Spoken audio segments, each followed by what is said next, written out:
Polavaram commission ముందుకు హాజరు కాబోతున్నారు ఈటెల రాజేందర్. ఎటువంటి ప్రశ్నలను ఎదుర్కోబోతున్నారు మనం ఫోకస్ చేస్తున్నాం. కాసేపట్లోనే విచారణకు హాజరు కాబోతున్నారు ఈటెల. కాళేశ్వరం అవకతవకలపై ప్రశ్నించనుంది జస్టిస్ పిసి ఘోష్ కమిషన్. ముఖ్యంగా ఆర్థిక విధాన నిర్ణయాలపై ఈటెలను క్రాస్ ఎగ్జామిన్ చేయబోతోంది కమిషన్. ఎన్డీఎస్ఏ నివేదిక ఆధారంగా ప్రశ్నలు సంధించే అవకాశం ఉంది.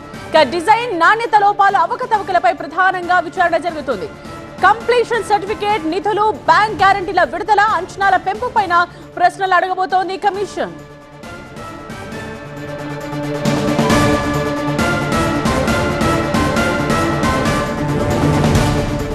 సీనియర్ కరెస్పాండెంట్ విద్యాసాగర్ లైవ్ లో అందుబాటులో ఉన్నారు మరిన్ని డీటెయిల్స్ తో.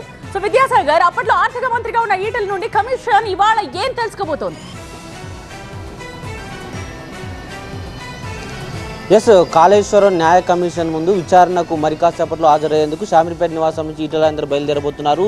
ఈ విచారణలో ముఖ్యంగా ఈటెల రాజేందర్ ఏం చెప్పబోతున్నారు, ఆనాడు ఆర్థిక మంత్రిగా పనిచేసినటువంటి ఈటెల రాజేందర్ ఈనాడు చెప్పేటువంటి సమాధానాలు ఏ విధంగా ఉండబోతున్నాయని ప్రస్తుతం ఉత్కంఠగా మారినటువంటి నేపథ్యం కనిపిస్తుంది. ఎందుకంటే ముఖ్యంగా ఆనాడు కాళేశ్వరం ప్రాజెక్టుకు సంబంధించి ఆర్థిక శాఖ నిధుల విడుదలలో ఎలాంటి నిర్ణయాలు తీసుకున్నారు, ఎలాంటి చర్చలు జరిగాయి అని చెప్తూ వస్తున్నారు. అయితే దీని మీద ఈటెల రాజేందర్ కూడా మొదటి నుంచి చెప్తున్నారు, ఆనాడు జరిగినటువంటి వాస్తవాలను న్యాయ కమిషన్ ముందు పెడతాను, అదేవిధంగా ఆర్థిక శాఖకు సంబంధించి ఏ విధమైన ప్రక్రియ ఉంటుందో అందరికీ తెలుసు. డిజైన్ రూపకల్పన కావచ్చు, ప్రాజెక్టు అంచనాలు కావచ్చు, వీటన్నిటికి కూడా ఆర్థిక శాఖకు సంబంధం ఉండదు. ఇరిగేషన్ శాఖ ఇచ్చినటువంటి ప్రపోజల్స్ ఆధారంగా ఆర్థిక శాఖ నిధుల విడుదల చేస్తుంది. ఇదే విషయాన్ని ఈరోజు న్యాయ కమిషన్ ముందు కూడా పెట్టబోతున్నాను. అదే దానికి సంబంధించి మరి కాసేపట్లోనే షామీర్పేట నివాసం నుంచి ఆయన బయలుదేరబోతున్నారు. బీఆర్కే భవన్కు సుమారు 11 గంటల ప్రాంతంలో చేరుకుంటారు. ఈటెల రాజేందర్ కోసము పెద్ద ఎత్తున మేడ్చల్ జిల్లా నేతలు కావచ్చు, సీనియర్ నేతలు కావచ్చు వచ్చి ఉన్నారు. ఇప్పటికే ఆయన మరికొద్ది మంది సీనియర్ నేతలతో చర్చలు జరుపుతున్నటువంటి ప్రక్రియ అయితే కొనసాగుతుంది. మరి కాసేపట్లోనే ఆయన ఇక్కడి నుంచి బయలుదేరిన తర్వాత 11:30 గంటలకు న్యాయ కమిషన్ ముందు, పిసి ఘోష్ కమిషన్ ముందు ఈ యొక్క క్రాస్ ఎగ్జామినేషన్ ప్రారంభమవుతుంది. దాని తర్వాత అయిపోయిన అన్ని తర్వాత మాత్రమే నేను మీడియా ముందు వివరాలు వెల్లడిస్తా అంటూ కూడా ఈటెల రాజేందర్ చెప్తున్న పరిస్థితి మనకు కనిపిస్తూ ఉంది. విద్యాసాగర్, ఇవాళ ఈ విచారణ అంటే ఎంతసేపు సాగొచ్చని అనుకుంటున్నారు? అప్పట్లో ప్రాజెక్ట్ నిర్మాణానికి సంబంధించిన కమిటీల్లో ఈటెల ఉన్నారు. సో వాటన్నిటిపై కూడా కమిషన్ ప్రశ్నలు సిద్ధం చేసిందా?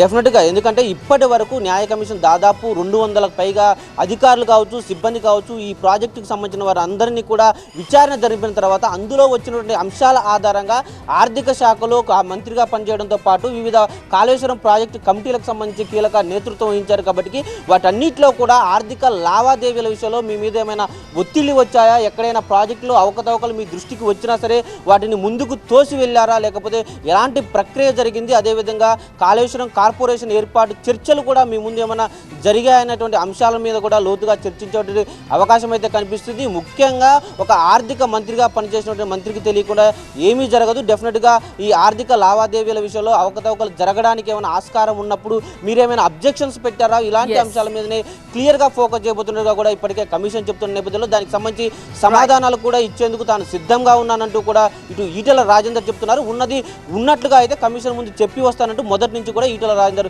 చెప్తున్న పరిస్థితి కనిపిస్తోంది. రైట్ విద్యాసాగర్.